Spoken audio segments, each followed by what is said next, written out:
3 moves. There's one podcast that talked about it a bit, and I was like, man, this game it needs some coverage out there. It needs something, and I'm quite excited to talk about this and what little depth I have. I feel like I'm like knee deep in the ocean right now. I'm on the beach going, whoa, it's cold. Well, that's the great thing about it is this is one of those games. It's a sandbox.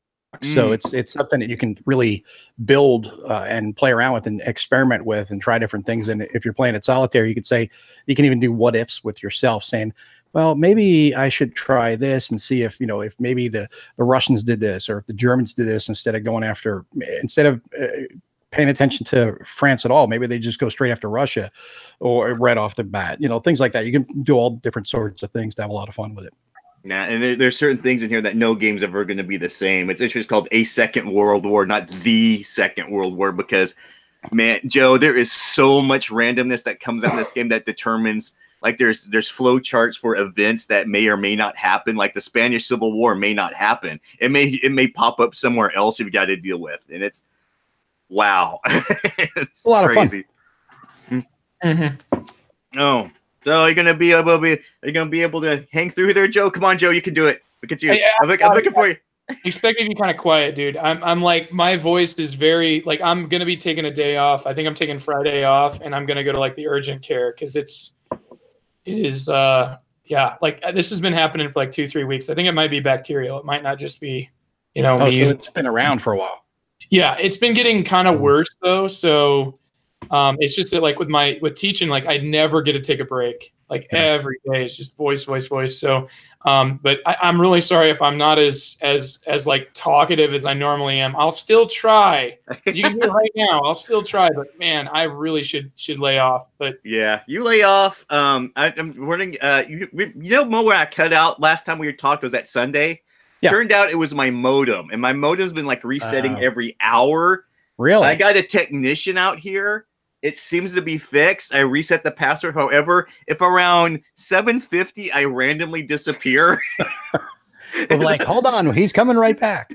I'll be right back as soon as the modem resets because it's been crazy. It's like, what? I'm off. What? Because I was playing Fallout 76 and every hour I'd be disconnected from the servers. I'm like, well, this is just a buggy beta, right? But it happened over and over with other games. Like, I got to call Comcast. There's something wacky going on. So got a new modem. I changed the password. We should be good. However, as a caveat, in 50 minutes, I may be gone, and I'll come back as soon as humanly possible. Famous last words. Joe, you've got to cover for that if it happens. We'll put up a please stand by sign. I'll be here. I can definitely be there for that. Yeah. And actually, I can also share here the link to our live chat, just in case there is anybody who comes up just kind of randomly. It wasn't something that I really advertised at all, so I wouldn't expect anybody. No, I'm fine. Like I said, I like using these just so it's easier to edit a podcast, ripping it from YouTube. So that's the benefit from that. Just share that in the chat. If you click on that, it should just be the chat by itself. So yeah. And if nobody's there, then that'll be like our normal episode recording. It'll be sad and lonely. People will be watching later, going, "Oh my God, they're talking what on election night? They're talking Cataclysm. We got to tune into this." Yeah, people are going to say, "Is that like talking about the election itself?" Yeah. My mom is having to pop in, so I talked to them earlier. I was like, "I'm going to be on the podcast." And they're like, "Oh, we're going to drop by," and I was like, "Do you know anything about the game?" No. Yeah, that's love mom and pop. They come to support. So maybe they'll be the one viewer. And it looks like we do have one viewer. Maybe it's them. Maybe it's somebody else. So anyway, welcome one viewer. One viewer. Welcome. Oh, so we all sounding good? Is everything? We're all good.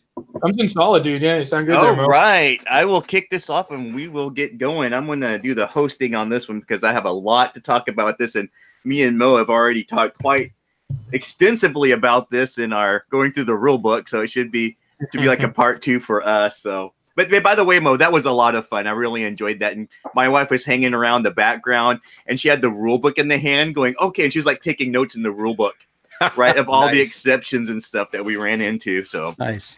Yeah, we didn't quite get to all the warfare we wanted to, but yeah, that's okay. We're running through the rule book to put those places. She did say it would have been helpful in the rule book if when they gave an example, if they referenced the rule they were going to, like in the number. So like, yeah, that's something they could have done. And, we were even talking about like, I'm sure someone's going to make an aid that will break down all of the DRMs and stuff like that. Not that there's a lot, but there's things you have to remember, like, okay, adverse terrain, is that a +1 die or is that a +1 on the modifier? Oh no, it's just, you have to remember if it's on the modifier, if it's on the terrain, it's a modifier to the die roll. If it's an upgrade, like an armor upgrade, then it's going to be the extra dice because you're going to be more powerful. So it's not difficult to remember, but again, it's just one of the many little things you have to remember.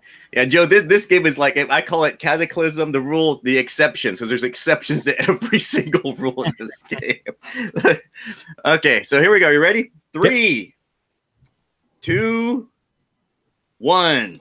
Oh wait, hold on, before we start, is it Mo or Maurice? Sorry, I call you Mo. Is Mo cool? No, Mo is what everybody calls me. Okay, cool. I was about to say, welcome to the view. It's crap. I don't know how to introduce you. Okay, here we go again. 3, 2, 1. Welcome to a new episode of The Long View. The Long View is proudly sponsored by Game Surplus. I just got a copy of, what did I get from Game Surplus? The Falling Sky. And yeah, it was packaged so wonderfully. It was packed so well. And they have GMT games, which is always a plus. So that's our sponsor. Very nice. God, who is in charge of that, Joe? I can't remember his name.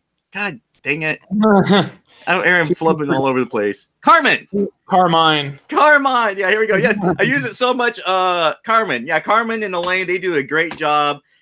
So, beating your board game addictions. Great prices, great shipping. We have a little code for 10% off if you enter it in, which was mentioned before in the trailer at the beginning. So be sure to check them out. And a big thank you to Game Surplus. But tonight, we have a very special guest besides Joe, who's always with me. Say hi, Joe. I'm here. Yeah, Joe. Joe's always with me, and it's always special to have him with me in this wonderful journey we took over from Jeff. But tonight, we've got Mo. One of the very first people who joined Punchboard Media with this. So say, hey, Mo. Hey, Mo. Hey, Mo. Yeah. Guys, how's it going? Yeah, I've been really wanting to have you on for a while because you are a fellow war gamer, and I've actually followed some of your are your unboxing videos that popular? Apparently, unboxings are somehow really popular. I've actually been doing them because I've just been so busy this past year, especially with a lot of stuff, that it's easy for me to just put together an unboxing real quick and to get content out because I haven't been able to keep up with the reviews like I wanted to. So the funny thing is people love unboxings. I think part of it is because they want to see what's inside the box before they spend 50, 60, 80 bucks on a game. The other is it's just, hey, yeah, I can drool over something and think about it, and it prompts people to buy games too. I get messages on it. That's funny because, most of them I see are GMT games. It's really not much of a big surprise what's in a GMT game. You got flow charts, you've got some wooden pieces, you've got an incredibly extensive rule book. Yep. There's a bunch of stuff, and actually, I've got Volume 8 in the Coin series, Pendragon. That's going to be coming out this week as well. So. And then this weekend, I'm traveling to San Diego for Harold Buchanan's San Diego Historical Games Convention, turning this into a much-needed game vacation where I'll be doing that from Friday I go out Thursday night, come back Sunday, and then Tuesday head over to BGGCon, which is only about 35-minute ride.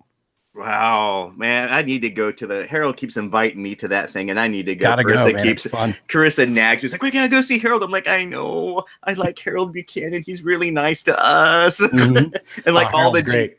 I think last year wasn't Mark Herman was up there, and it's like a war gamer's dream. I'm like, I'd really you go there this year is going to be pretty similar, I think, to last year. Last year it was obviously Harold, but he was spending a lot of time running around taking care of con stuff, so he can get to hang out and have as much fun as he would like. I'm sure you had Mark Herman, as you said, you had Volko Runke there, you had Gene Billingsley from GMT there, showing his Mr. President game, and then there was People Power being shown there, as well as Gandhi. And then Last 100 Yards, or a bunch of games that were in development from GMT that were being shown. So, and it'll be the same this year. As a matter of fact, Friday morning at 8 o'clock, I'm sitting with Volko to look at his Hunt for Blackbeard game. So that's his pirate game. Yeah, his pirate game. Yeah, that sounds pretty unique. And if Volko's doing it, I know it's going to be good. Yeah. So yeah, this is like it's gonna be one of my dream escapades one of these years. And I've got, since my wife's on board, it's just a matter of making it happen. But every year I have to send Harold an apology email saying, I'm sorry, thanks for the invite. Well, make a plan now, do it next year. Yeah, I know. That's what I said last year too, and the year before that. But so we got Mo on, and I was very excited to get you on because I saw you do an unboxing video for Cataclysm. I'm like, oh my goodness, there's a game that came out this year that had a high level of buzz, and it's kind of died down a little bit. But man, what I could glean what this game was doing looked really interesting. And when I saw you did an unboxing video, I'm like, oh my God, Mo has this thing. A, it's an excuse for me to break it out of the box. B, it gives me an excuse to play it with someone. And C, it really gives me a big excuse just to throw it on a podcast and talk about it, even though the long views technically like games have come out. I think this has been long enough. What do you think, Joe? You think February and March is long enough? Between Yeah, sure. TC, we'll go with it. My enthusiasm has overridden my better judgment or the central theme to our podcast, but screw it. Yeah, and I was just, this thing has just intrigued me so much. And like I said, it gave me a chance to break it open the shrink, open it up, and talk to someone about it. So just as a caveat going into this is not going to be it's going to be in depth, but by no stretch of the imagination are we going to go really heavy into this, because after 4 games of this, I feel like I've only scratched the surface of this beast. But man, after those few games, I really want to talk about, because it's doing some really neat things I've never seen a war game do.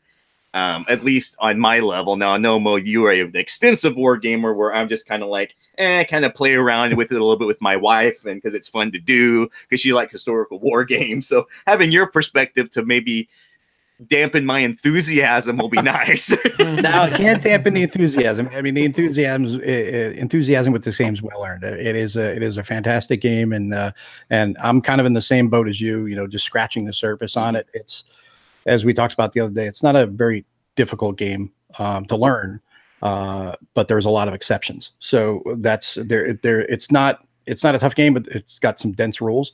So and that's because of the exceptions, and that's where it's going to take the time. And this is a game that will reward multiple plays. It's a type of game you need to play 4, 5, 6 times, and then you start getting the flow. And then you can, after you get the flow and you remember all the exceptions and things, that's when you can start going, okay, now I can start trying to formulate a better, more coherent strategy. And I think that's the game's greatest strength, is it's got legs. It's gonna be around a long time. Yeah, and that's really nice. So before we get into the game, I'm going to discuss what's your background in gaming in general, because people are probably, I notice whenever I do a podcast about a war game, it's probably one of the few podcasts I do that I get a lot of critical hits on, which I don't mind.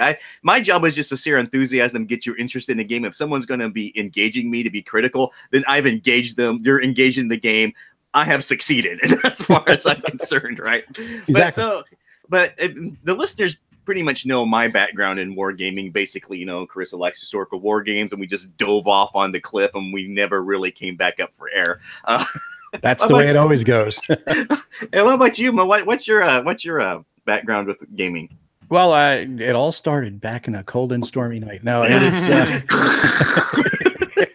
well, pretty much is going back to gaming. All started, I think, for me. It started really back in the day of Pong, literally. I'm dating myself, but it was that, and then got into all your typical kids games, Trouble, Sorry, all that stuff, and played that. And then I got into high school. Started before high school, actually 8th grade or so. I started playing some RPGs, things like that. And then high school, it was kind of a little bit of wargaming, but that was all solitaire because no one around me that I knew wanted to play games, because at that point, like now, nerdiness is cool. Yeah, it wasn't back in the day. Yes, geek is chic right now. And back then, geek was something you hid in a closet. You didn't really, come out there and show it off too much, because the kids who played D&D or kids who played war gamers were nerds, and they were the ones that people didn't want to hang out with because they thought they were, they weren't athletic or whatever. Meanwhile, I was playing all sorts of sports through high school. But I was playing that. I was, playing war games as well. Solitaire, found it a little less than satisfying, but at the same time fun, because it was a little less than satisfying because I wasn't being challenged. I was playing against myself, and I was probably screwing up a whole boatload of rules, but it was still fun. My first war game was Tactics 2. And then after that, I got a few different magazine type games, small flat packs, things like that. They all kind of fell by the wayside over the years. And then after high school, I was in the military. And then after that, I came back out, and in the military, I played some RPGs. We did a lot of sand table stuff, some wargaming in there as well. And then after that, I got back out and kind of hit or miss here and there, some gaming. And then I got into BattleTech for a while. And then nice. Yeah. And that was a lot of fun. But the thing that attracted me to BattleTech the most was the universe. It is probably, to me, one of the most richest universes out there. It's got 70, 80 books in the series now. When you go through the classic BattleTech, and then you get into the Dark Age and all that other stuff. But it's got a really great, universe. But the game itself, I thought, was just too slow. It felt like taking an SAT test. You're circling in all those dots and everything, plus all the munchkinism with all the min-maxing that a lot of people do. It was just not as fun. And then I found Cav. I kind of got out of gaming for a while, and then I found Cav, which is Combat Assault Vehicle from Reaper Miniatures. Started playing that, and then really enjoyed that. But it was unfortunately the game was starting to kind of die off, and then that game was handed off to a group called Milnet to develop further things for it. So I got involved with those guys, developing, more stuff for that series, and co-wrote one of the expansions. A lot of fun doing that, but then it pretty much Reaper just kind of dropped it. Now they've kind of revived it with a different type of rule set, but which is a little more BattleTech than it was before. The thing that was beautiful about Cav compared to BattleTech was you could have literally 20, 30 models on a table and play a game in 4 hours. It was combined arms too. So it was a lot of fun. So, and then after that, I kind of just was in and out of gaming and moved down to Texas, and then got back into gaming through Pathfinder. My wife and I were at Madness Games and Comics here in Plano, which is a massively huge store. If you're ever in the Plano area, definitely go check it out. We were in there one day, and she's like, "Oh, what's this?" And I said, "Oh, it's an RPG." And she said, "What is that?" And I said, "It's a role-playing game." She went, "Oh no, no." So she's like, "Oh, that looks like fun." Meanwhile, I'd been kind of toying around with some, war games online, things like that, and itching to kind of get back into it. And I was like, "Oh, wife's on board. Let's do it." Isn't that so much easier when your wife's on board? So we started playing that, and I started at the same time playing war games again. I started picking up war games and playing them.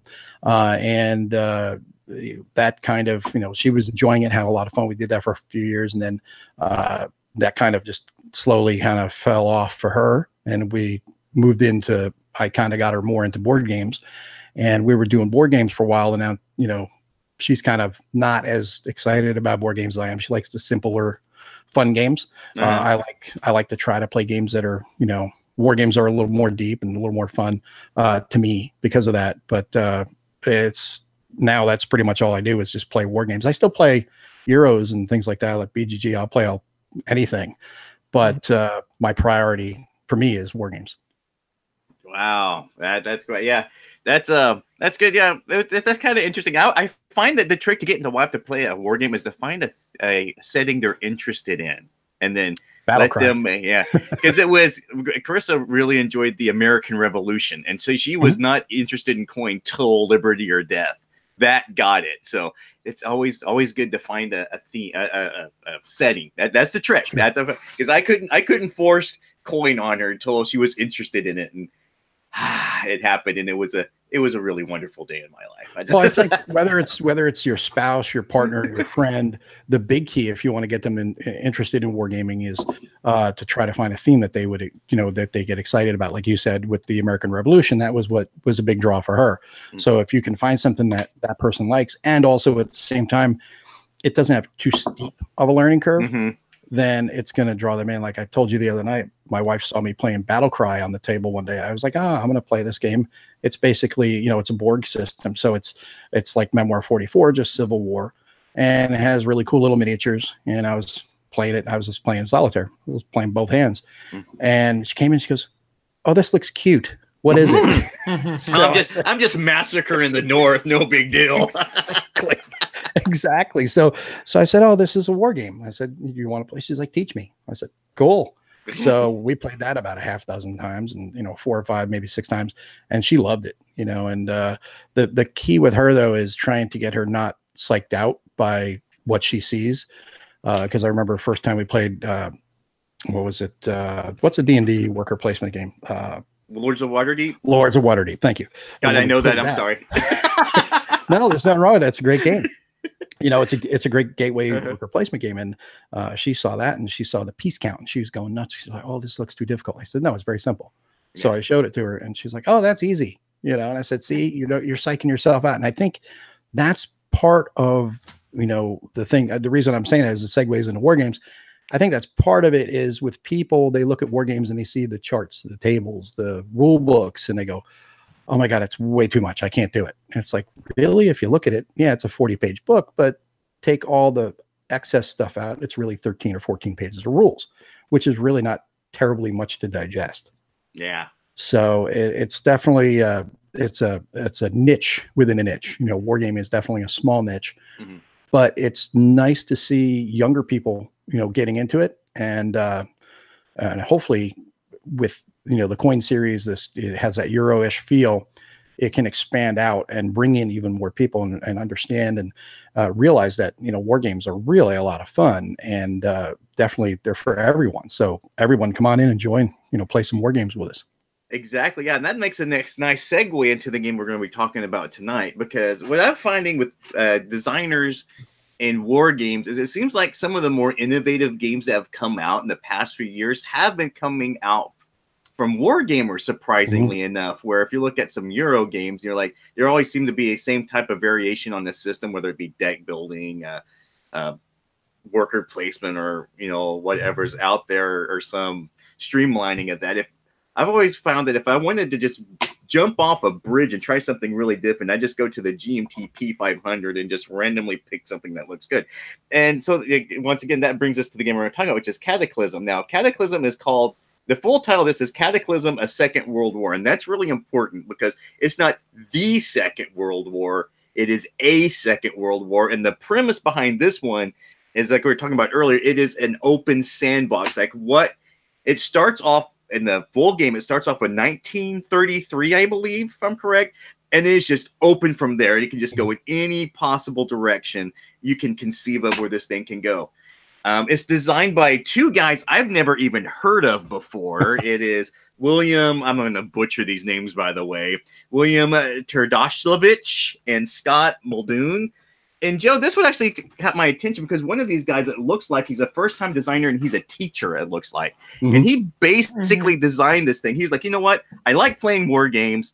I've never designed a war game. I'm going to try my hand at it. And I've also noticed that if a first-time designer gives a shot at something, it's doing something really different. And this guy is shooting for the park on this thing, with what this game is trying to do. So let's just give a brief overview, Mo, here of what is Cataclysm? It's not, I know it's election night, poll night, but that's not the Cataclysm we're talking about. We're talking about the board game. So give us a brief description of what this game is and what it's trying to do.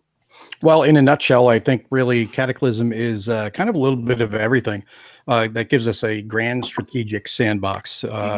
You have everything from political to logistics, military posturing, and actual combat.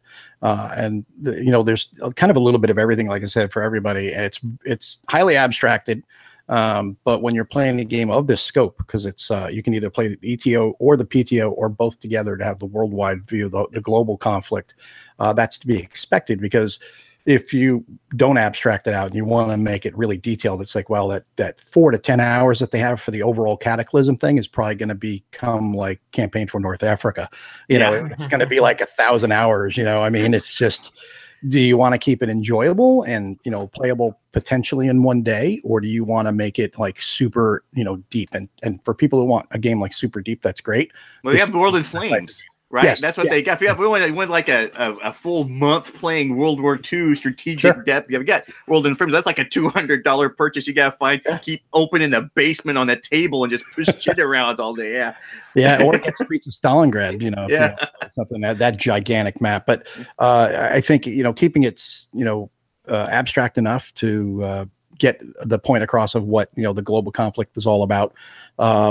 but also enjoyable and fast playing, which kind of almost sounds opposite of what I was just saying, because 4 to 10 hours, it's still fast playing when you think about it, you're fighting the entire war. So that's pretty quick. Yeah, I would describe this game as it's a powder keg with a fuse on it. So war is going to happen at some point in this thing. It's just how long that fuse is going to burn and how big the explosion is going to be once the war finally sets off. It's really interesting in that way, because one of the things that this game is doing that is really, really cool is that it's the politics. You know, now you could probably take it back to Triumph and Tragedy a little bit, because they had a really interesting first half of the game where it's all political posturing, but this one does it in a different way. So you're taking political actions and using it to build your army in order to get troops on the board. And so, and it's those, like, whenever you take an action, other countries are going to react to that.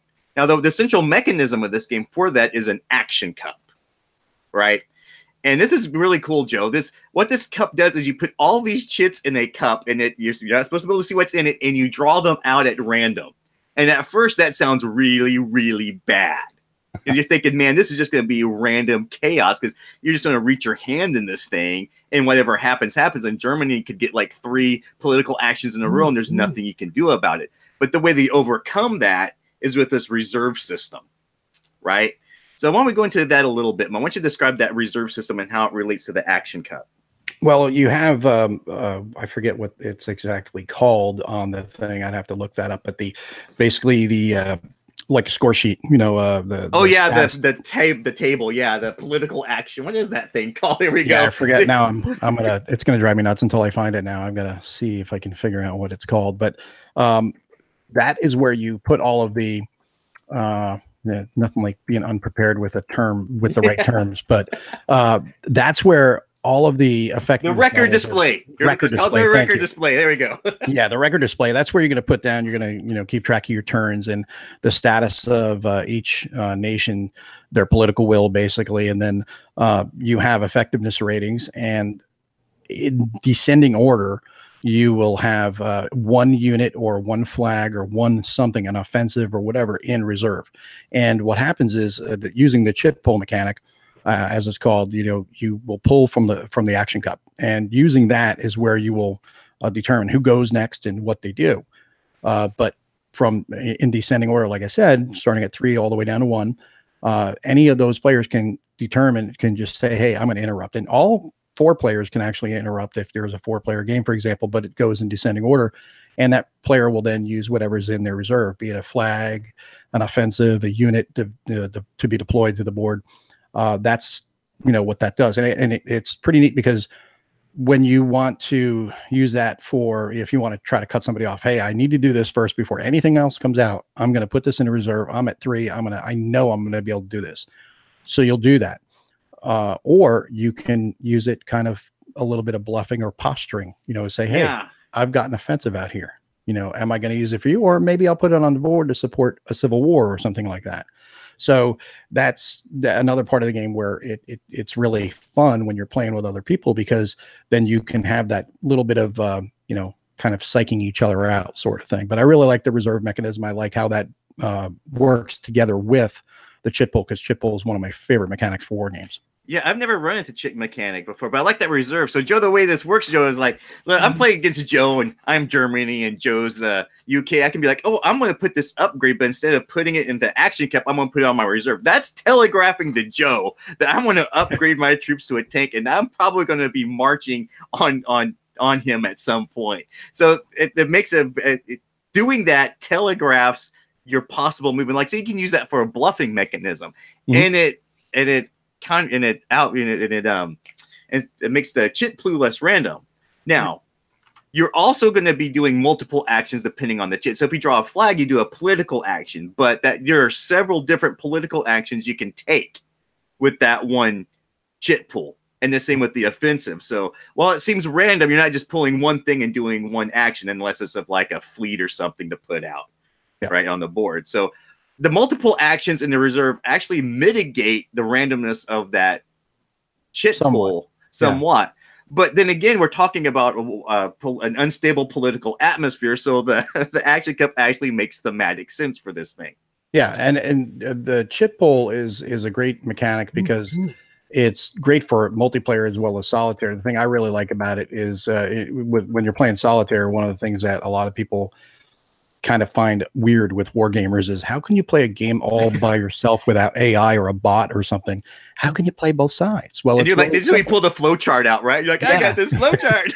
Well, you can do that, or you can just say, hey, I can literally sit down at a table and I can say I'm the US and I'm going to do this because I'm going to destroy the Germans. Okay, now I'm the Germans and I'm going to do this because I'm going to destroy the United States. And what you do is you just play the game to the best of your ability for both sides. You try to be as honest as possible, and you let the narrative unfold from that, which is great. But with the chip pull, you don't have to worry about, one of the problems when you're playing by yourself is, do I move this unit or do I move that? Well, if I move this unit, maybe if I was playing a person, they wouldn't move that unit. Well, with a chip pull, you don't have to worry about it. There's no thinking about it. There's no wrestling with who goes next or anything like that. Fate decides it for you with that simple chip pull. And, there's a lot of games that have used it. We were talking about the other night, victory lost, victory denied, for example. In Conflict of Heroes, the chip pull mechanic is used to determine vehicle damage and also casualties, casualty outcomes. So it's a really interesting and fun mechanic. And I really love that it's in this. And that reserve system, it does somewhat mitigate it, but also gives you a lot more agency in if you want to do something. If you really need to do something, you can just kind of cut the cup off and say, you know what, this is not going to affect me. I'm doing this first. Yeah. Then fate is going to take its hand. Yeah. He's like, I'm preparing. So whatever happens, other thing.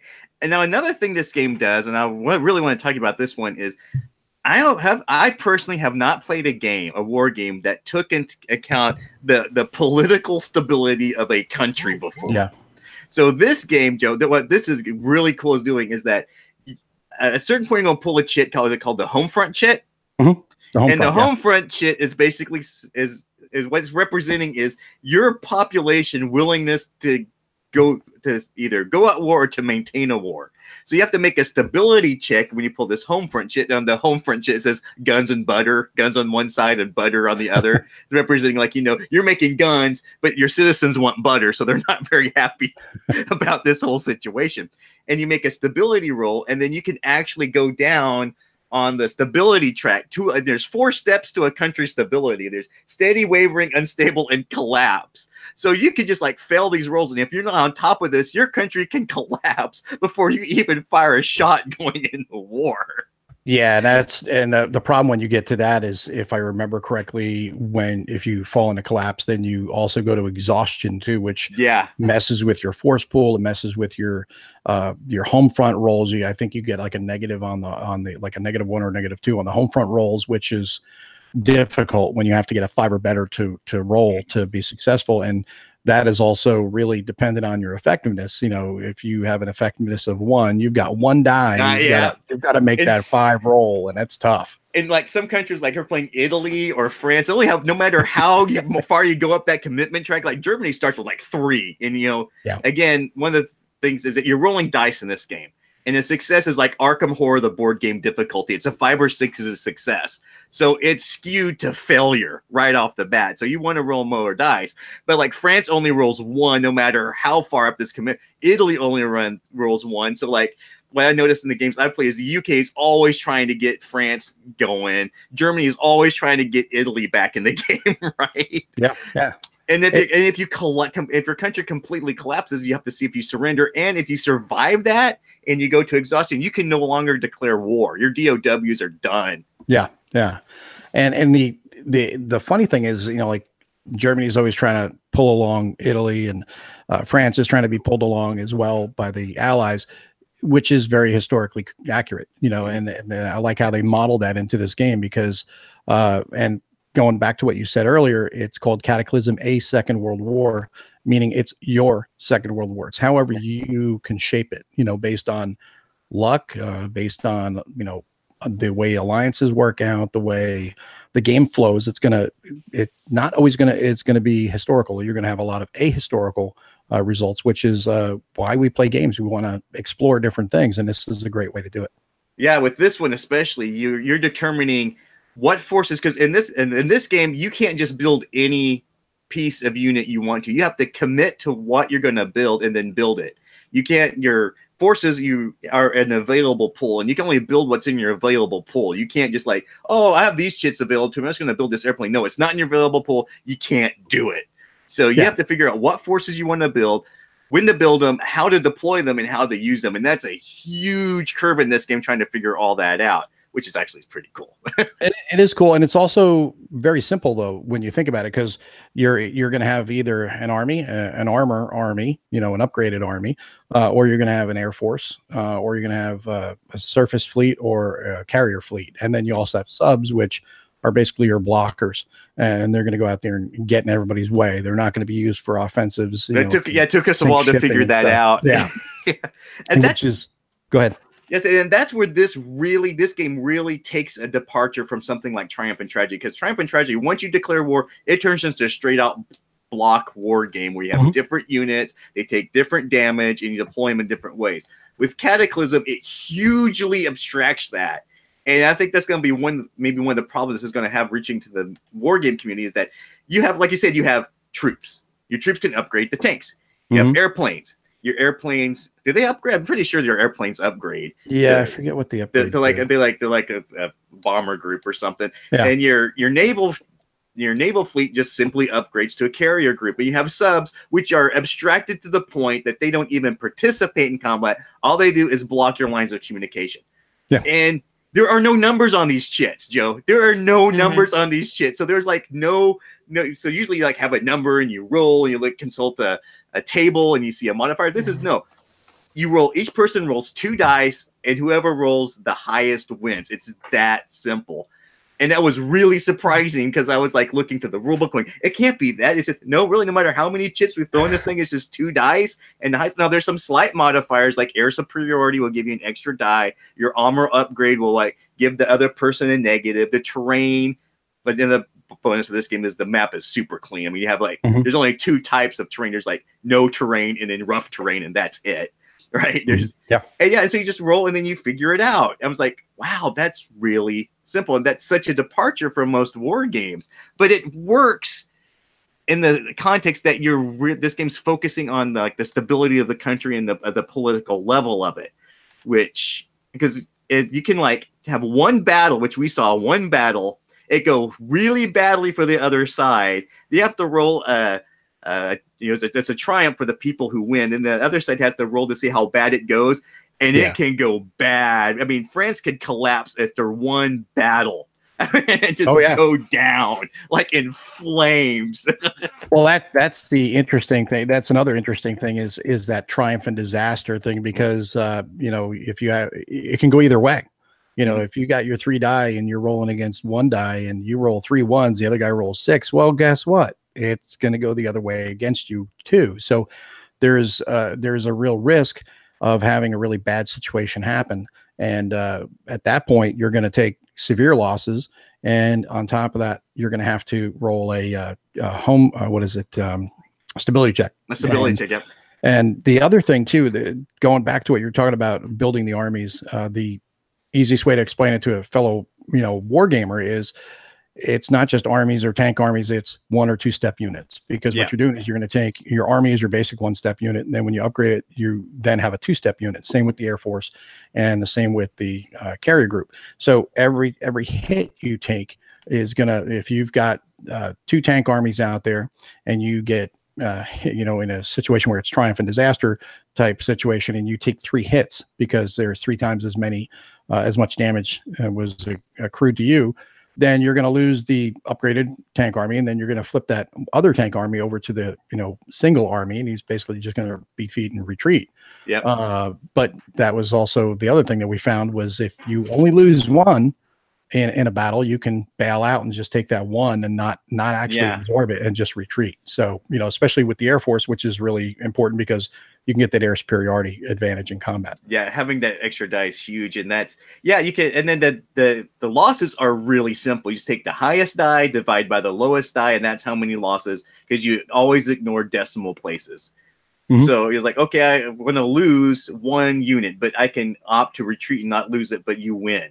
So that, I mean, it's super. The battle system is like super streamlined in this thing, which was the only other thing I can compare it to is when I played Three Kingdoms. I'm like, okay, how's this battle system work? There was like super system, simple, but I was making it out like more complicated than it needed to be. And the same thing applied to this. I'm like, really, just roll 2 dice, like a few modifiers.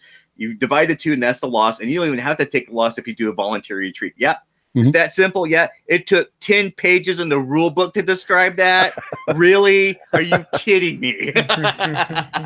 Well, that's the fun thing is when you have a game like this and you look at it and you're like, wow, that combat's too simplified. Well, there's a reason why. The game is supposed to move forward, and that combat is not the main focus of the game. It is, what is it? The famous Clausewitz thing is war is politics by other means. And that's pretty much what this is it's really a political game with with combat. Don't get me wrong. There's plenty of combat, but you're trying to do everything you can politically to not only build up your country, but also to break down other countries. And then you're using the war, the military troops on the ground to affect that as well. So you're trying to, that the whole way that your political will can kind of wax and wane throughout the game is really neat too, because, you think you're doing good and all of a sudden you blow a home front check and you're like, oh, wow. And then you do it again and you're like, oh. I'm one step away from collapse. France is about to go away. Yeah, this isn't good, Then you try to do a political action for a propaganda and you fail that. And meanwhile, Germany has got like 2 troops and an airplane and a tank right there. And you're like, oh, this is not going to go well. Oh, yeah. I mean, because if you're going to do a World War II game, you're going to make it historical. You're going to have to just make Germany uber powerful at first, because they were. And in this game, it does that. And they're just going to steamroll Europe. That's historically what happened. And then they're going to overstretch themselves. The Soviets are going to, basically pound the Russians, the Germans all the way back to Berlin. And the Americans are going to come in and help both the Soviets and the UK as well. And everybody's just going to kind of just crush, Germany. But in this game, it may not work out that way. It may change. Germany may fall right away.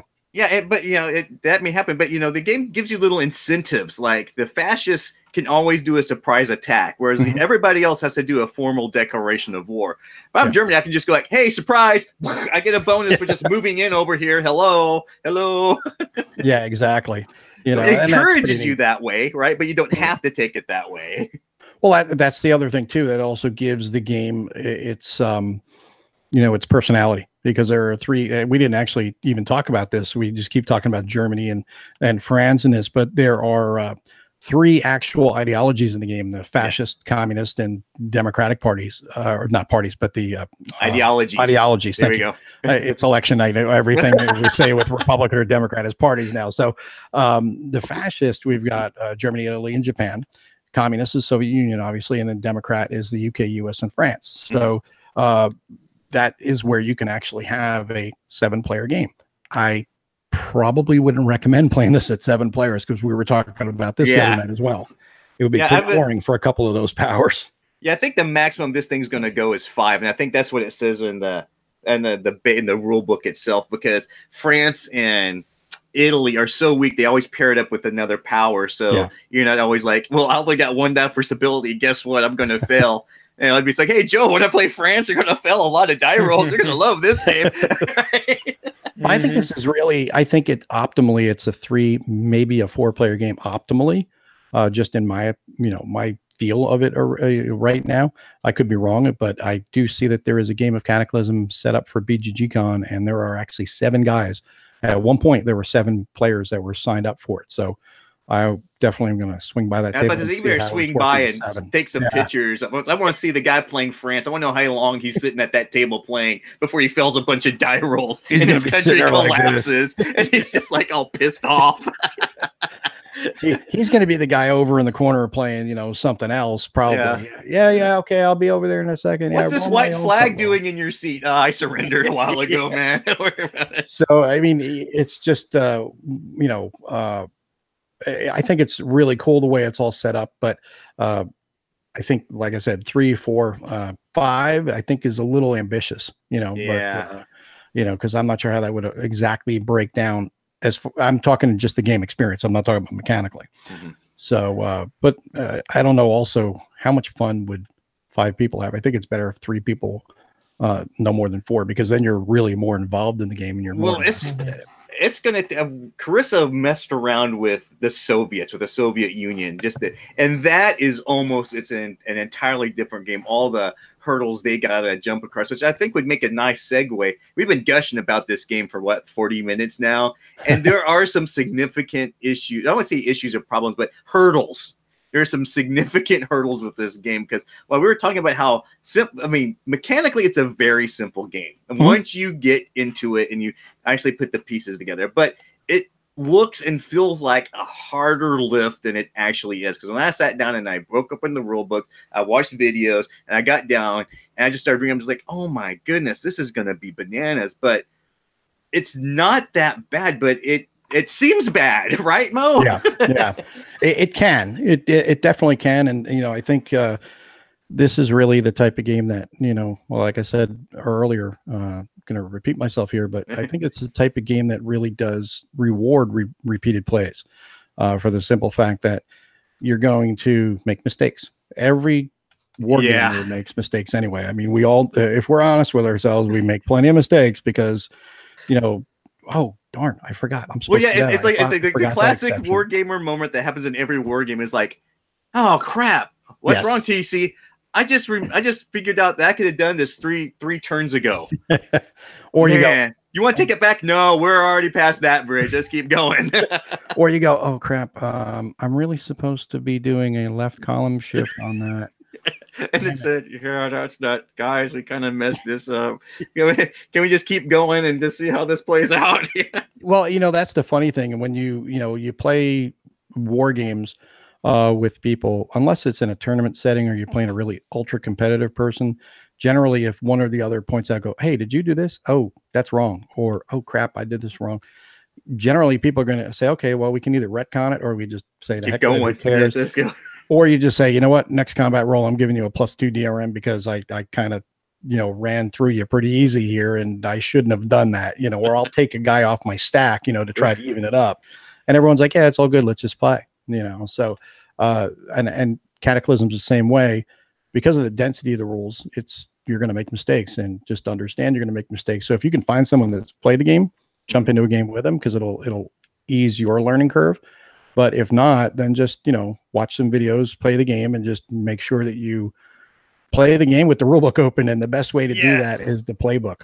That's the best way. It's the best way. And the density of the rules comes from the exceptions. It's so crazy. I call this game Cataclysm the exception. I mean, it's kind of funny because, like, here's a simple example of it.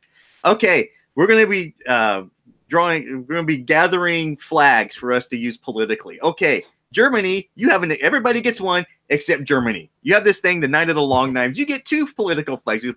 Oh, and there's another exception. If the Allies, if they have the status quo, if they're status quo, you can't get political. You can't get a flag unless you make a stability check because your government doesn't want to maintain the status quo.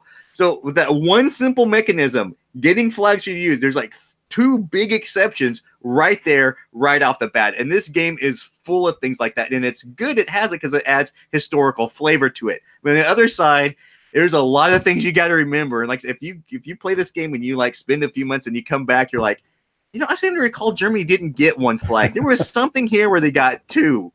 So and the rulebook the game is full of things like that. So realize going in that A, it's easier to have someone who knows it. B, if you do, keep that rule book open. And 3, be open to like mistakes because we made a lot. The difference between the first and second game that I played of this was immeasurable.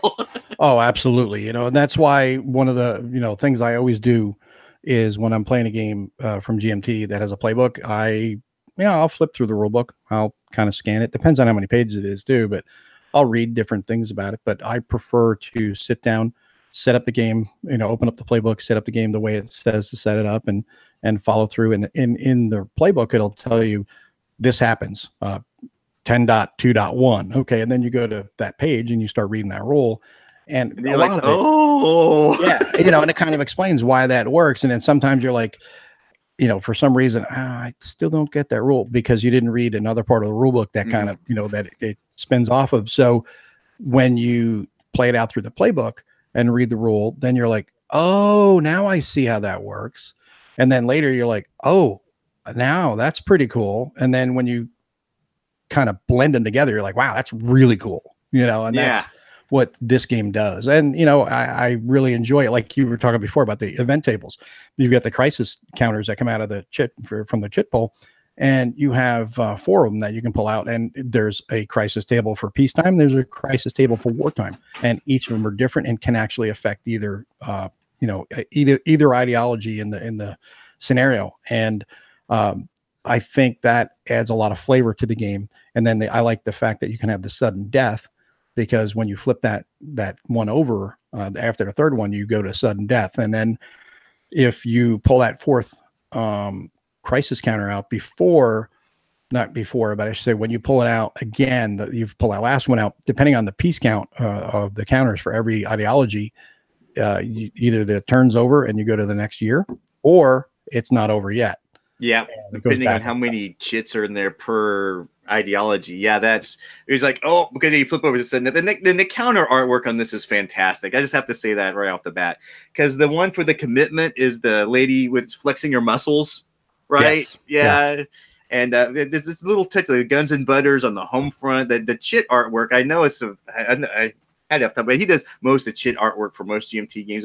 I really think he knocked it out of the park on this one. I mean, it has such flavor to it. But going back to the crisis table, that's where you get your replayability in the game, because each Second World War you play this is going to unfold in a crazy way depending on that what you roll and what events happen. Because historically, there was a civil war in Spain. However, it could be in Greece. I've seen it happen. We had a game where it broke out in Greece. We had where France just lost all their control, what they had right off the bat in Europe. So, and it's a very reactive game that way. You can't. I like games where the state of the board changes and you have to react to it. I don't like games typically where you can just see a strategy, plan it, and just execute it as long as you put blinders on and you just march down that road regardless of anything. You're going to win the game. I like games that make me react and I have to change my strategies on the fly and get myself out of a pickle. And then Cataclysm, Cataclysm can put you in a pickle jar and it's super tight, and you're just stuck in that thing going, I have no idea how I'm going to get out of this thing, but I'm sure as heck having a lot of fun. And at least the last 2 games I played of this, we had some incredible stories come out of this. We're talking Arkham Horror, the board game level of intensity, crazy crap that went down. We had France crush Italy, which historically didn't happen. He just marched right through Italy, and the El Duce, he just was out the window. Germany tried to come in and help, and they failed everything, and they just watched Italy go, and then the British were able to maintain their presence in the Mediterranean, and then Carissa finally figured out how to get the Soviets over their hump to get them actually engaged in the war, because man, I tell you what, Stalin, I don't know what was going on with Stalin, but there was some crazy crap going on in Russia with Stalin, with the Siberian Railroad and all that stuff that went down. But yeah, the stories that come out of this thing, you will not forget. And I haven't even played the full shebang on this thing. We're just talking about the scenarios. Well, that's the other thing too, is you got that big giant monster 4 to 10 hour game, or you have the individual scenarios. And I think each one of them will have its own individuality to it. It really does have it, like you were saying, the different stories that are going to come out of it. And I think you've got plenty of playability with that before you even go into the big monster game. Not monster game, but the 4 to 10 hour game, the whole smash with the Cataclysm scenario number 1. And like I said before, this game has a lot of legs, and like you pointed out about the crisis event, I think that's huge. That makes a big difference. But the fact that it's a sandbox game and it does not follow the script of World War II. Most games, like you were saying, I don't want to play a game, where I just put my blinders on and there's the counters on the table and I'm just going to go through it my straight offensive. Then you need to play more chit pull games, because the chit pull mechanic will throw everything out the window. Everything's a reaction at that point, because you don't know who's going to get pulled out next. And okay, I'm going to go through the middle, and then I'm going to worry about the right flank later. Well, it depends on what happens with the chit pull. You may not get any chits pulled for 3 or 4 counters, and next thing you know is, oh, that plan I was gonna do, it's not gonna work now. Yeah. So, yeah, because we're going through the playthrough going, man, France isn't doing anything, man. They are just watching Germany just steamroll everything on this thing. Yeah, well, and this is something we were saying about the, I'm not hang with the chipple here for a second, but I do have a point with it. It really just changes things up quite a bit. And on top of that, you have the whole randomness thing to it. But the other thing, it goes back into to the interrupts. If you draw from the chit, if your counter comes out of the chip hole, you cannot interrupt, which, the next time. Mm-hmm. So I think that's also pretty cool too. Because, we're saying about the mitigation with the cup. Well, if you went for whatever reason, you pulled a flag or offensive or whatever, you can't interrupt. So that's another tactical way that you can, or strategic way. If you're watching what this guy has, and you're like, oh, well, I know he can't interrupt now, so I'll interrupt before he does, because he should have interrupted last turn and got that unit out there. Well, I'm not going to let him do it. I'm going to interrupt now. So that's part of the fun of how, mistakes also can change the course of the play as well. Yeah, and that's one of the big things. Timing is huge in this game. I mean, you've got to time everything, and if you miss a timing to do something and other things happen, you may not be able to pull off the strategy you want to do. I mean, you've really got to time your offenses really well in this game with that reserve, and know how to time it and push it through. Because one of the last games I played of this is like, I'm just gonna have this thing in reserve, but I'm gonna wait for a chit pull, and my timing for a really good German offensive went out the window because I inadvertently gave Britain enough time to fortify London, because Mike knew I was coming over there. That Battle of Britain was on, and he interrupted, and he got the chip pull, and I got a little scared. I'm like, I want to see what he does, and I shouldn't have hesitated. I should have pushed. So, I mean, timing is one thing. If I'm teaching this game, is like timing is everything in this game. Oh, absolutely. And timing is really crucial in a lot of war games, especially, again, harping on the chip hole because of the randomness. If in a standard I go, you go, yeah, there's timing, but there's timing in a different way, almost in I hate to use the term scripted, but almost in a scripted way, because, all right, I need to push this far in before I can set off with these guys over here. With the chip hole, you don't know when you're going to go. So you have to make the determination. Should I commit now? Uh-huh. And then hopefully my partner over here is going to get the next counter and then he can pile on.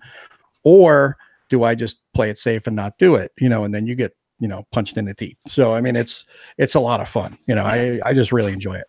Yeah. And, I was playing this and I was talking to you, and this is the big question I really wanted to ask. And I really wanted to get Joe in on this too, because I was playing this and I can't quite wrap my head around who this game is for. And I briefly mentioned this with you earlier a few days ago, but I was basically, I'm looking at this playing, and I'm personally, I'm enjoying it. I have a group that's enjoying it and liking it, and we're going to be giving this thing a run for its money. But I'm playing it going, okay, I'm not entirely sure if this is for war gamers, because there's not a lot of war in it. It's basically political, right? And most of the other war gamers I play like the hex encounters. They like the detail in the infantry pieces, and they really like games like Triumph and Tragedy, where you have the units that have modifiers. You can move them out. They move different ways. You can support. There's a lot of tactical movement with most war gamers, right?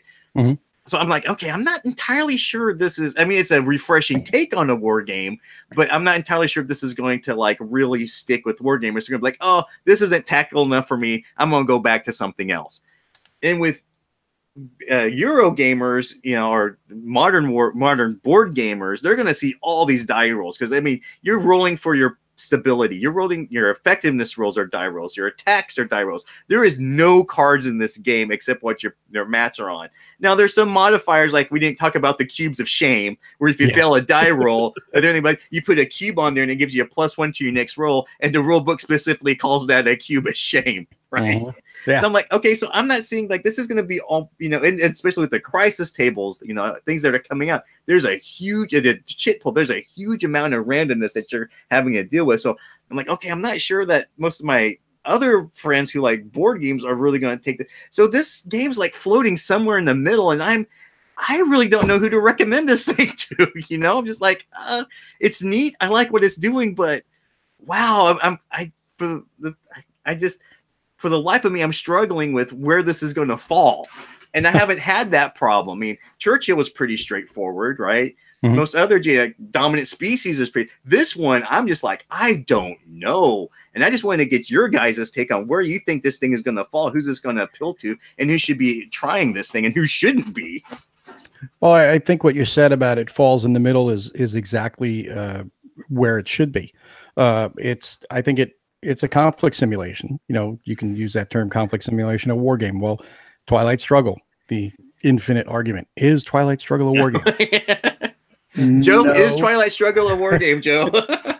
Well, is a war game, you know, like it's a term that a lot of people hang on to for dear life, and Yes. so I don't really want to say that it is, but it's a game that I like, and I think that's all that really matters. So I'm right there with you, Mo. Like the endless argument about Twilight Struggle. Well, I think okay, I'm going to end the argument right now. Twilight Struggle is not a war game. It is a conflict simulation, which is also another term for a war game. So Nice.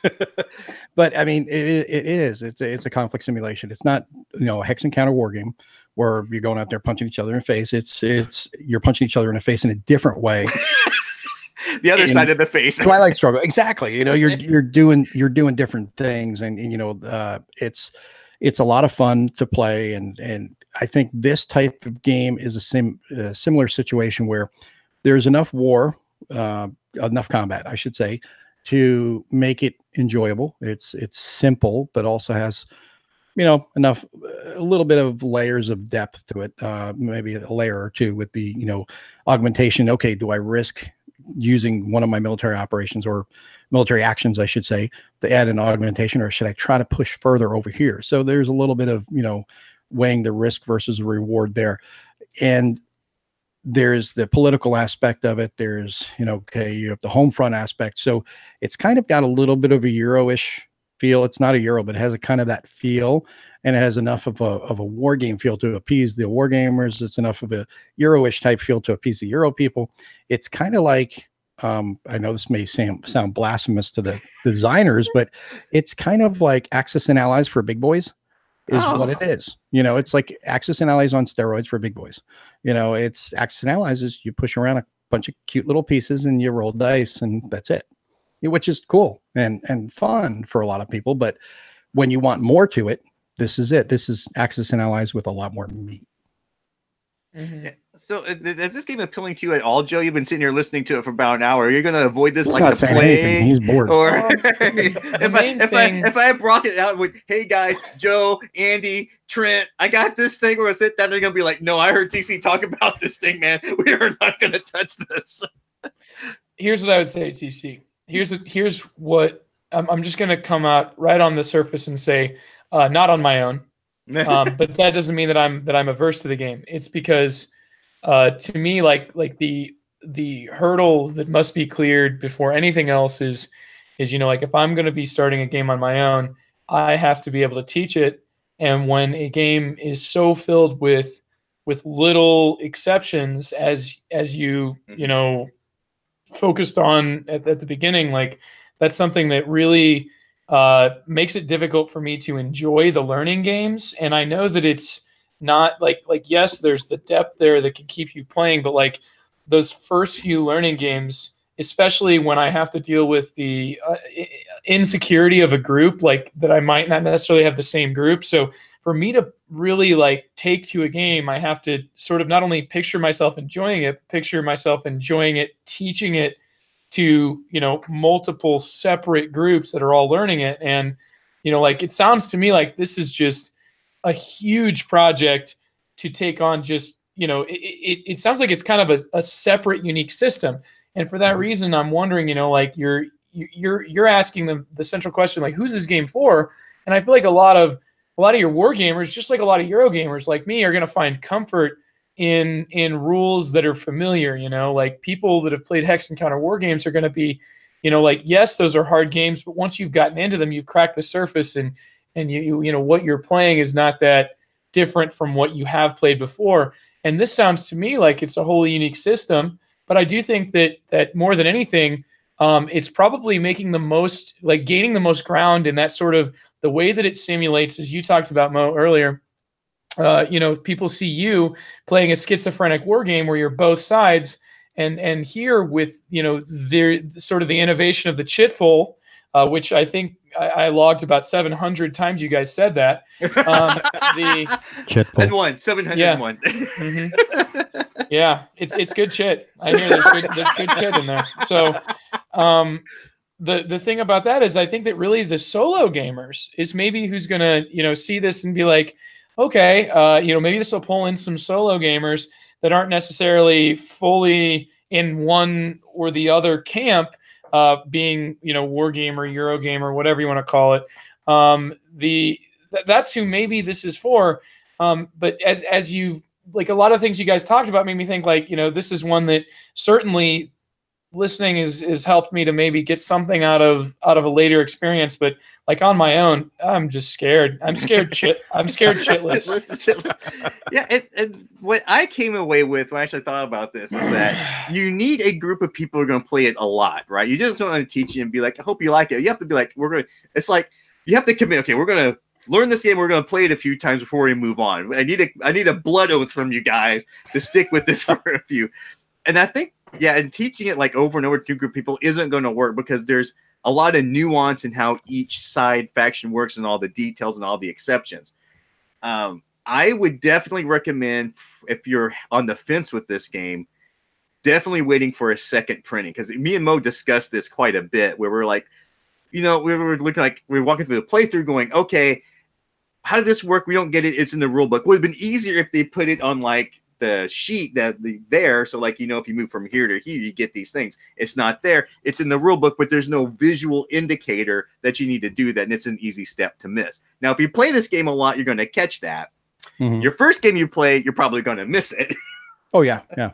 And I can see down the road, a second or third edition of this game is really going to tighten down on what needs to be displayed, what's easy to play. And Carissa's already said she's going to make a Cataclysm for Dummies and make a little essay and put it on Board Game Geek somewhere where it just goes through, okay, these are the basics of the game, because this is what the rule book does not do. It does not say these are the basics of the game and these are how they all work. What the rule book does is, here's how this works and here's all the exceptions. Here's how this works, here's all the exceptions. Here, and then you go through like 30 pages of that, right? By the time you get to your third page, you're like, we're just like, if you just give me like a sheet of paper saying these are all the basic actions, and then have a reference where all the exceptions come in, it'd make a much easier lift gaming wise. And if my wife has said she's doing it, she's passionate about the game that she's doing it, because the second project she's working on is a freaking index for Seafall. If anyone ever plays that stupid thing again, so you can find stuff in the rule book, because it just drove her so crazy. She's actually doing that. I'm like, honey, no one's going to use that because everyone's done with the game. She's like, I don't care. I'm going to sleep better at night. It's a personal victory at this point. He wants to do it. But so, I think, going back to what you're saying, though, right now, I don't think you even have to wait for a second or third edition. I think somebody, an enterprising person like your wife or someone else who really loves this game is going to make that player aid and put it up on BGG. And it's not going to have as many things as I think maybe we're kind of overstating. Yeah, we probably are. The exceptions. I mean, there's plenty of exceptions in most war games. It's just that it's kind of just like a warning sign. Yeah, there's exceptions, and you have to. There are things you're going to have to learn, and you're going to have to learn by playing the game multiple times. But when someone puts out that sheet that's going to have all those exceptions on it, you're like, oh wow, there's maybe not as many exceptions as I thought.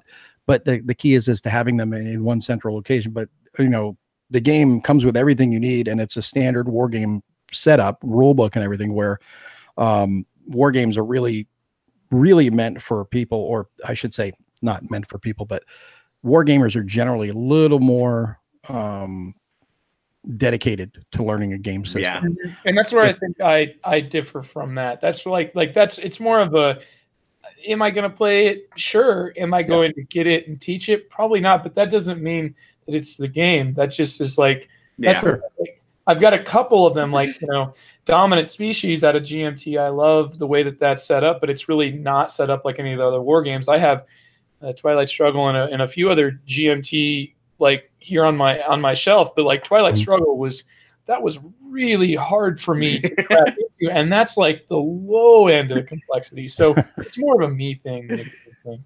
Well, I mean, there's plenty of games for everybody, and maybe at that point, if it depends on your desire to want to get into wargaming. Are you really wanting to get into wargaming, and at what level do you want to play? Strategic, tactical? What theaters interest you?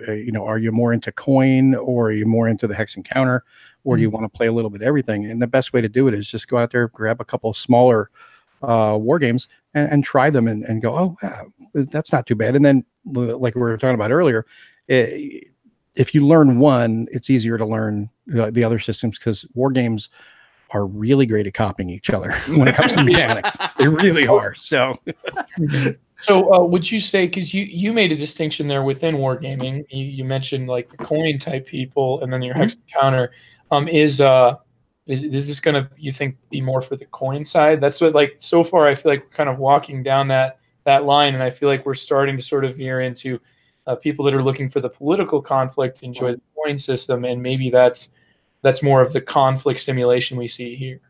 Well, I think this is just like coin is kind of, I see like war games. Okay, you've got, World in Flames over here. Okay, well, that would be way over here. That's way over there. You have your standard hex and counter game here, and you have your standard Euro here.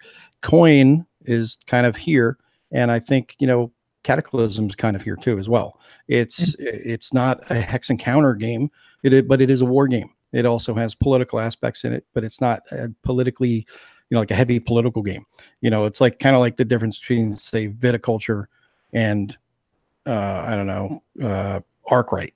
I mean, you've got hardcore economic simulation, or you've got kind of pretty simple worker placement. Still economic games, because when you say economic games, like, it's actually a much larger term, but it's the same way, kind of like that war games is like economic gamers, like a friend that is on a podcast TC and I do Side of Longview, like, is economic games is where he's like, no, you're calling that an economic game, and it's not an economic game. It's like, actually Andy, the economic is a pretty wide term. I'm pretty sure that it can apply, right? So you said it's just that it's a mark term that people have like sort of become like almost like it's like, this is my thing. You can't call it that. Like, war games are my thing, and war games mean this. Yeah. Well, I mean, games mean different things to different people. And, some people are going to say, like I was saying before, Twilight Struggle, and I'll repeat it again, is not a war game. It is a conflict simulation. But a conflict simulation is a war game. So, hey. Yeah, people calling their games war games and having war games be theirs might hear you say conflict simulation and be like, hold on. I want to be that now. Well, I mean, look at one of the longest running, war game sites out there, Consim World, conflict simulation, and it's still back in the AOL days when it comes to the format, as far as its long threaded, form.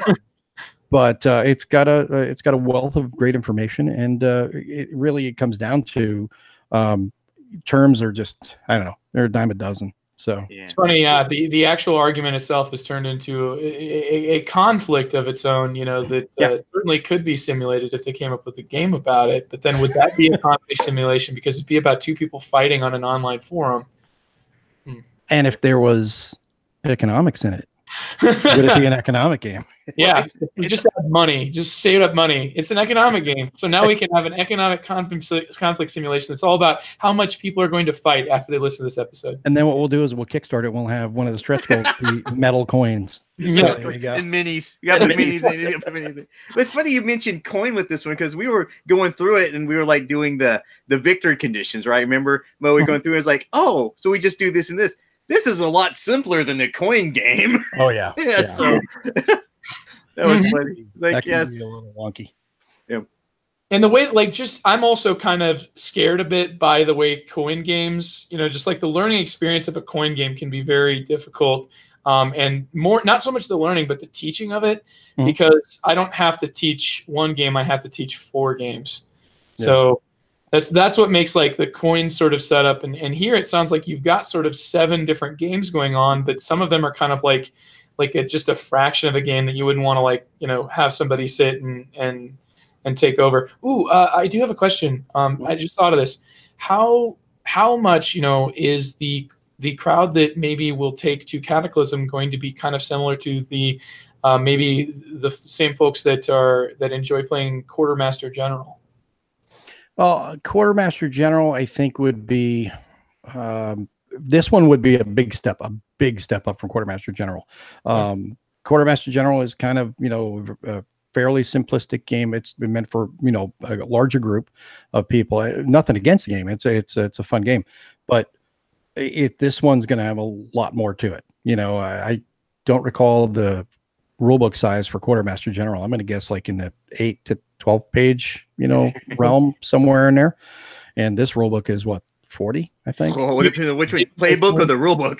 The rulebook. I think it's 40 for the rulebook, if I remember correctly. I got it right here. Yeah, it's 38 pages 40 right on the bat. Oh, wow, what do you know? Bam. But that's just war game plus 1 DRM.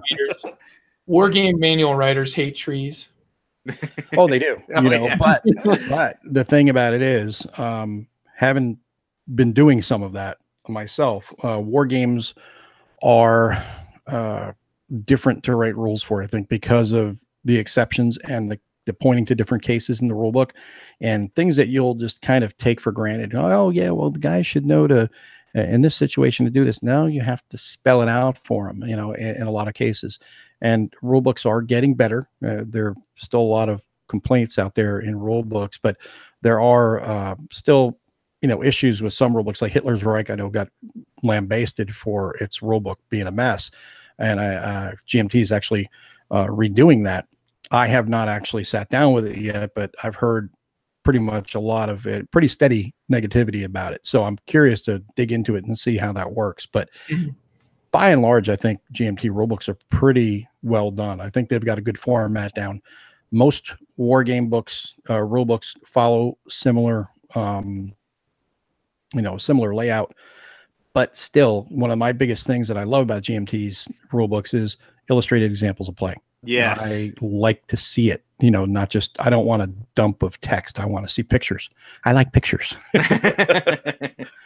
But, and then, if you like pictures and, you want to see visual examples of play, Skies Above the Reich is a game that you could literally open up, sticker the blocks, set up the table, and just follow the steps because it's all laid out for you in the book. The book is literally just, the rule book is a giant picture book. Each page is just like a big picture on it, and it tells you what to do. And it just holds your hand through the whole step of all the procedures, everything, because it's very procedural on what you're going to do. But there's also, unlike some other games that are very procedural, like the Hunters or, the D-Day series, this one is procedural, but there's a little bit, I'd say a little bit more, if not a lot more, agency as to what you want to do, because you're going to choose how you're going to play things out. And the heights, that you're going to come in, are you going to come in nose on or from the tail or from the oblique side? And then what height level you're going to come in at. So that all plays into it. And then everything's done through cards, whether you hit and things like that and how many hits you take as well. So, but it's a simple game to jump into, and it looks really, really nice on the table. Yeah, that's well, I could talk about this kind of stuff all night. I guess we should kind of wrap it up before I lose my internet connection here, huh? So, but what final thoughts do you have about this game in general? It's good shit. No, it's there we go. There's that good chip pool. Had to take 502. No, I think this is initially I kind of wrote the game off when I heard it was coming out, because I was like, okay, this is going to be a multiplayer game. It's going to be kind of like Triumph and Tragedy. I've got that sitting on my shelf. I've never been able to play it yet because you need 3 people. And that's with hidden information. You really do need the 3 people, or at least 2 to muddle through the game. But I kind of ignored it. And then I saw Joel Toppin on Twitter. He was posting about it, and he was doing a solitaire play. And I was like, oh, this is a chip bowl game. I didn't look into it close enough. So I was like, yeah, now I want to get it. So I got it. And I was like, this is definitely my type of game. It's got a little bit of everything, and you can play all sides, and you could just let the narrative develop. So I definitely like it. It reminds me in some ways of Unconditional Surrender, but totally different. Totally, it's its own beast, its own animal. And I think this one has got, like I said before, it's got a lot of legs. So I'm really excited to have this in the collection and to continue playing it. It's funny you should mention that. This one I wrote off until I saw, I think it was one of the designers of Twilight Struggle was actually talking about how great this game was. Ananda Gupta, yeah. Yeah, and he was just like just ranting about it. So I got it and it stayed in shrink on my shelf because I looked at it and much like you, I was like, I already got Triumph and Tragedy. Why do I want another 3-player ideological game? And then I saw you unbox it. I'm like, I've got to see what the deal is with this. And man, it's been a very pleasant surprise. So much so that I reached out to you to actually do this episode to get more people to try it, to experience it. Because I think, in a lot of ways, this game has been overlooked. And I don't see it much talk anymore. But man, guys, if you're listening to this and you want to try just a different take on a World War II game that hasn't been done quite this way. I mean, GMT is just on a roll with this. And with Churchill was an interesting take. Triumph and Tragedy was an interesting take. Now we've got Cataclysm. I'm like, for a setting I thought was just played to death, that there would be no interesting iterations on it at all anymore. And for the past 3 years, I've been proven completely wrong every single year because something interesting has come out. That says a lot, especially when you get into something that's been done so much as a setting. So yeah, and this is doing some different things and some very innovative things. And I think if you're looking for something different and you have the group that wants to try it and to commit to it, and you're willing to wade through the rule book a bit, I think there's a very rewarding experience here.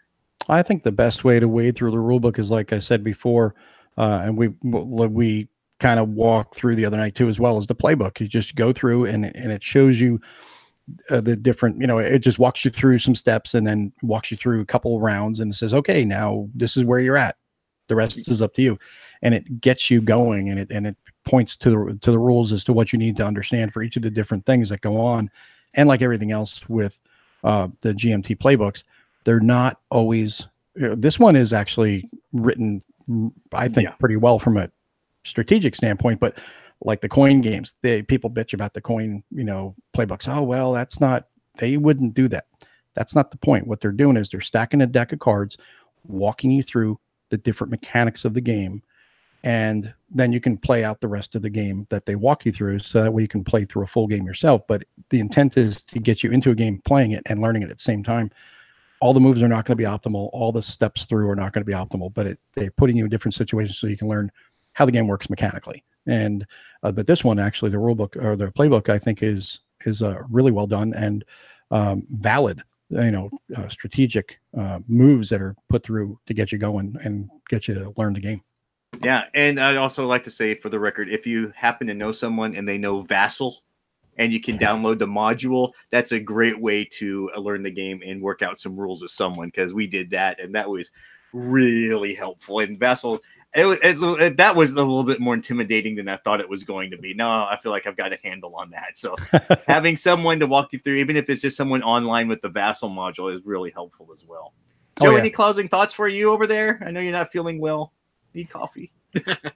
Oh no, it's been interesting to listen to, the perspective, Mo, that you bring to this game, which I think is, that you are aware of all these many different sort of niches that exist within wargaming, and you're able to place Cataclysm, and it's made it one where, like, I feel like, it's a nice place to maybe eventually get my feet wet myself. Though I would definitely like to have a lifeguard there. Yeah, with the life preserver to throw out to you, Joe. There you go. Well, I think it's something that you would, okay, let me ask you this. What is your comfort zone as far as from the Euro standpoint? Like, what kind of games do you like games like, obviously something simple like viticulture, or do you like the Arkwrights and Food Chain Magnate and things like that? Well, I kind of, okay, I guess heavier or medium? Yeah, heavier, but like, I don't know, man. I want to say more words than my voice really can. No, I understand. No, the reason why I was saying is because if your thing is in your comfort zone and what you enjoy the most is heavier Euro game, you're going to enjoy this game, because it's not a heavy game like, super brain burny game. It's just density of the rules, absorbing them all at one time. You don't do that. You just spoon feed it, and that's where you have somebody can help you through it. And you know what? Jump online with us one night in Vassal, and we'll all play together. And you can see. That would be fun. Yeah. So there you go. Let's make a date. Cool, man. Yeah, there you go, Mom. How's 4:30 a.m. tomorrow morning, sir? 4:30 a.m. I will be sleeping. Well, Mo, thank you very much for being on the Longview with us. I was really stoked when you accepted the invitation, and it's nice to have your perspective. And I'm hopeful that in the future, when we discuss war games, we can bring you on again, because you're such an incredible pool of knowledge to pull from. And I've been watching your videos for a while, so it's really nice to actually hear you and actually have you talk back to me instead of just listening to you. Thanks a lot. I appreciate it. I really appreciate the invitation to come on, and had a really great time chatting with you guys. And like I said, that Vassal invitation's open, and anytime you want to play this or any other game, let's get it together in game. Okay, and Joe, hope your voice gets better, because we got some talking to do on Thursday. So me too, man. I'm going to do my best, but thanks for letting me rest it here. And, yeah, it's been great having you, Mo. And I'm sure we'll be welcoming you back here as we continue our journey on the Longview. Thanks for listening.